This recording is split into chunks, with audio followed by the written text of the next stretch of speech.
ఈరోజు అసెంబ్లీలో చర్చకి ఇస్తే మరి స్పీకర్ గారు ఇవాళ వాయిదా తీర్మానాన్ని నిర్విఘ్నంగా మరి తిరస్కరించడం అనంటే రైతాంగం పట్ల వ్యవసాయం పట్ల ఈ ప్రభుత్వానికి ఏ మాత్రం కూడా చిత్తశుద్ధి లేదు. వ్యవసాయం గురించి రైతుల గురించి చర్చించడానికి అసెంబ్లీలో ఈ ప్రభుత్వం ఇష్టపడటం లేదు అని అంటే ఈ 5 సంవత్సరాల జగన్మోహన్ రెడ్డి పాలన వ్యవసాయ వ్యతిరేక విధానాలతో వెళ్ళిందనేది అందరికీ అర్థమవుతున్నటువంటి పరిస్థితి.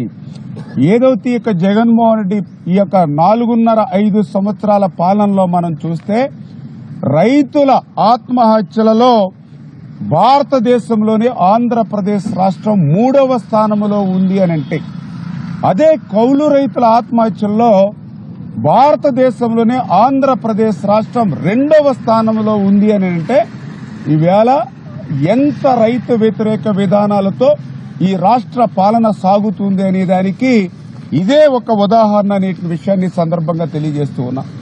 అదేవిధంగా ఏదైతే భారతదేశంలో ఉన్నటువంటి రైతు కుటుంబాలు ఏదైతే ఉన్నాయో ఆ రైతు కుటుంబాల అప్పుల్లో కూడా భారతదేశంలో నెంబర్ 1 స్థానంలో అగ్రస్థానంలో ఆంధ్రప్రదేశ్ రాష్ట్రం ఉంది రైతు కుటుంబాల అప్పుల్లో.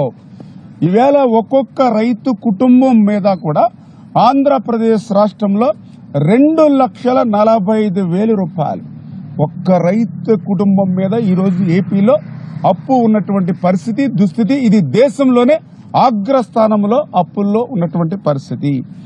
ఇంకెంత అన్యాయం అనంటే ఆ రోజు తెలుగుదేశం ప్రభుత్వం మరి ఉచిత విద్యుత్తును రైతాంగానికి అందజేస్తే ఈవేళ ఆ మోటార్లకి మీటర్లు బిగించి ఉచిత విద్యుత్తుకు ఉరితాడు బిగించేటువంటి విధానం ఏదైతే ఈ ఒక వైసీపీ పాలనిస్తూ ఉందో దాన్ని కూడా ఈ రోజు చర్చకి తీసుకురావాలనేటువంటిది అనుకున్నాం.